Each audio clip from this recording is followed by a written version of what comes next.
ಅದು ನೋಡಿ ನಮಗೆ ಗೊತ್ತಿಲ್ಲ ಅಂತ ನಾವು ಈಗಾಗಲೇ ಒಂದು 10 ಸಾರಿ ಹೇಳಿದ್ದೀವಿ. ಚರ್ಚೆ ಆಗಿದೆಯೋ ಇಲ್ಲ, ಮಂತ್ರಿಮಂಡಲ ಆಗ್ತಿದೆಯೋ ಇಲ್ಲ ಅನ್ನೋದು ಅಂತಿಮವಾಗಿ CM, DCM, ಜನರಲ್ ಸೆಕ್ರೆಟರಿ ಹಂತದಲ್ಲಿ ಚರ್ಚೆ ಆಗಿ ನಿರ್ಧಾರ ಅವ್ರು ಮಾಡ್ತಾರೆ. ಈಗ ನಾವು ಅದಕ್ಕೆ ಎಲ್ಲಿ ಉತ್ತರ ಹೇಳೋದು, ಏನಂತ ಹೇಳೋದು, ನಮಗೇನು ಗೊತ್ತೇ ಇಲ್ಲ.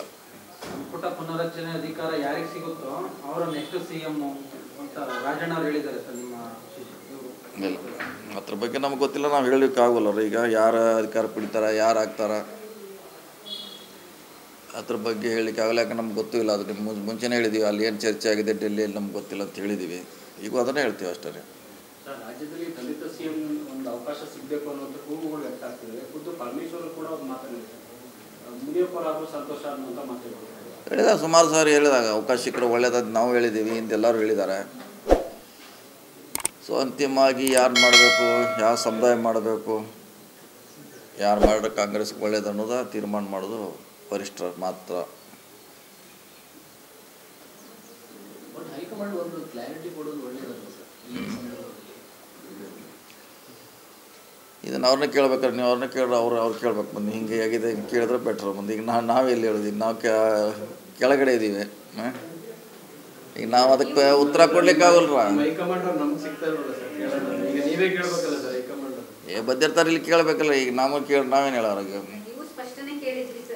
ಪರಮೇಶ್ವರ್ ನೀವು ಎಲ್ಲ ಬಹಿರಂಗವಾಗಿ ಕೇಳಿದ್ರಿ, ರಾಜ್ಯದಲ್ಲಿ ಮಲ್ಲಿಕಾರ್ಜುನ ಖರ್ಗೆ ಅವರು ಕರ್ನಾಟಕದಾರೆ, ಆದರೂ ಕೂಡ ಯಾಕೆ ಪ್ರಶ್ನೆ ಸಿಗ್ತಾ ಇಲ್ಲ ಅಂತ ಕೇಳಿದ್ರೆ CM ಇದ್ದಾರೆ, DCM ಇದ್ದಾರೆ, ಅವರೇ ಅದಕ್ಕೆ ಸರಿಯಾದ ಉತ್ತರ ಹೇಳ್ಬೋದು. ಈಗ ನಾವೆಲ್ಲಿ ಹೇಳಿದ್ರು ಪರಮೇಶ್ವರ್ ಕೂಡ ಹೇಳ್ತಿದ್ದಾರೆ, ಪದೇ ಪದೇ ಇದು ಆಗ್ತಾ ಇರೋದ್ರಿಂದ ಆಡಳಿತದ ಮೇಲೆ ಪರಿಣಾಮ ಬೀಳ್ತಾ ಇದೆ, ಮುಂದುವರಿಯ ಸೂಕ್ತ ಅಲ್ಲ ಇದು, ಈಗ ಕೆಲವು ಇತ್ತೀಚೆಗೆ ಆಡಬೇಕು ಅಂತ ಹೇಳಿದ್ದಾರೆ. ಅದು ಕರೆಕ್ಟ್. ಈಗ ನಾವು ಹೇಳಿ ನಮ್ಮ ಸ್ಪಷ್ಟೀಕರಣ ಹೇಳುವಾಗ ಹೇಳಿದ್ದೀವಿ. ಪದೇ ಪದೇ ಮತ್ತೆ ಅದನ್ನು ರಿಪೀಟ್ ಮಾಡೋದು ಅವಶ್ಯಕತೆ ಇಲ್ಲ.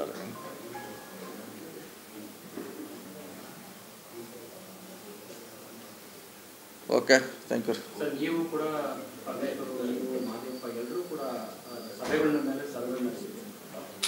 ನಿಮ್ಮ ಸಭೆಗಳೆಲ್ಲ ನಡೆಸಿದ್ರು ನಿಮ್ಗೆ ತಂತ್ರಗಾರಿಕೆಗಳು ವರ್ಕೌಟ್ ಆಗ್ತಿದೆ ಅಂತ ಹೈಕಮಾಂಡ್ಗೆ ಏನಾದರೂ? ಇಲ್ಲ, ನಾವು ತಂತ್ರಗಾರಿಕೆ ಮಾಡಲಿಕ್ಕೆ CM ಆಗಲಿಕ್ಕೆ ಅಥವಾ ಮತ್ತೊಂದು ಆಗಲಿಕ್ಕೆ ಸಭೆ ಮಾಡ್ತಾ ಇಲ್ಲ. ಒಂದು ದಲಿತ ಸಮಾವೇಶ ಮಾಡಬೇಕಂತ ಎಲ್ಲೋ ಒಂದು ಹೇಳ್ತೀವಿ. ಯಾವ ಚಿತ್ರದುರ್ಗ ಮಾಡಿದ್ವಿ ಬಿಫೋರ್ ಎಲೆಕ್ಷನು. ಈಗ ಅದನ್ನೇ ಒಂದು ಮಾಡಬೇಕಂತ ಚರ್ಚೆ ಅಷ್ಟೇ ಹೊರತಾಗಿ ರಾಜಕೀಯವಾಗಿ ಪಕ್ಷದಲ್ಲಿರುವಂಥ ಸಮಸ್ಯೆಗಳನ್ನು ಚರ್ಚೆ ಮಾಡಲಿಕ್ಕೆ ನಾವು ಕೂಡಿಲ್ಲ. ಅವಾಗ ಸುಮಾರು 3 ವರ್ಷ ಆಗಿದೆ ಹೆಚ್ಚು ಕಮ್ಮಿ ಮಾಡಿ. ಮತ್ತೊಂದು ಯಾಕೆ ಮಾಡೋದ್ರೆ ಚರ್ಚೆ ನಡೀತಾ ಇದೆ ಹೊರತು ಬೇರೆ ಏನಿಲ್ಲ. ಕಾಂಗ್ರೆಸ್ನಲ್ಲಿ ದಲಿತ ಸಮುದಾಯಕ್ಕೆ CM ಗಾದಿ ಕೊಡೋದಕ್ಕೊಂದು ಅವಕಾಶ ಇದೆ, ವಾತಾವರಣ ಇದೆ ಅಂತ ಅನಿಸುತ್ತೆ. ಬರ್ಬೋದು, ಮುಂದಿನ ದಿನಗಳಲ್ಲಿ ಬರ್ಬೋದು. ಬರೋಂಗಿಲ್ಲ, ಕಾಯಬೇಕಲ್ಲ, ವೇಟ್ ಮಾಡಬೇಕು. ತಕ್ಷಣ ಕೇಳಿದ್ರೆ ಅವಕಾಶಗಳಿಲ್ಲ. ಮುಂದಿನ ದಿನಗಳು ಕಾಯಬೇಕು, ಅವಕಾಶಗಳನ್ನು ಸೃಷ್ಟಿ ಮಾಡಬೇಕು. ಸೊ ಆ ಮಟ್ಟಕ್ಕೆ ನಾವೆಲ್ಲ ಆಗೋರು ಬೆಳಿಬೇಕು.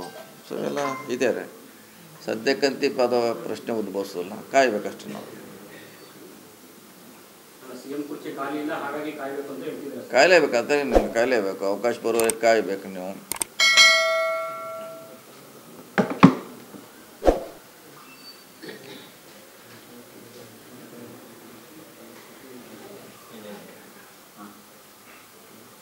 ಬಹಳಷ್ಟು ಸಚಿವರು ಸರ್ ಹೈಕಮಾಂಡ್ ಹೇಳಿದ್ರೆ ನಾವು ಸಚಿವ ಸ್ಥಾನ ತ್ಯಾಗ ಮಾಡ್ತೀವಿ ಅನ್ನೋ ಮಾತನ್ನು ಹೇಳ್ತಿದ್ದಾರೆ. ಹೌದಾ?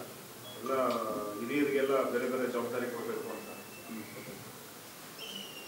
ಅಲ್ಲ, ಹೈಕಮಾಂಡು ತನ್ನದೇ ಅಂತ ಲಿಸ್ಟ್ ಮಾಡೇ ಮಾಡ್ತಾರೆ. ಅವ್ರು ಮಾಡಿದಾರ ಮುಂದುವರಿಸ್ತಾರ, ಇಲ್ಲಾರ ತ್ಯಾಗ ಮಾಡಲೇಬೇಕು, ಬೇರೆಯವ್ರಿಗೆ ಅವಕಾಶ ಕೊಟ್ಟೆ ಕೊಡ್ತಾರೆ. ಹಂಗೇನಿಲ್ಲ, ಅದು ಬಂದಾಗ ಹಂಗೆ ಮುನ್ಸೂಚನೆ ಯಾರಿಗಿರೋಲ್ಲ. ಯಾರು ತೆಗಿತಾರೆ, ಯಾರು ಬರ್ತಾರೆ, ಯಾರು ಗೊತ್ತು.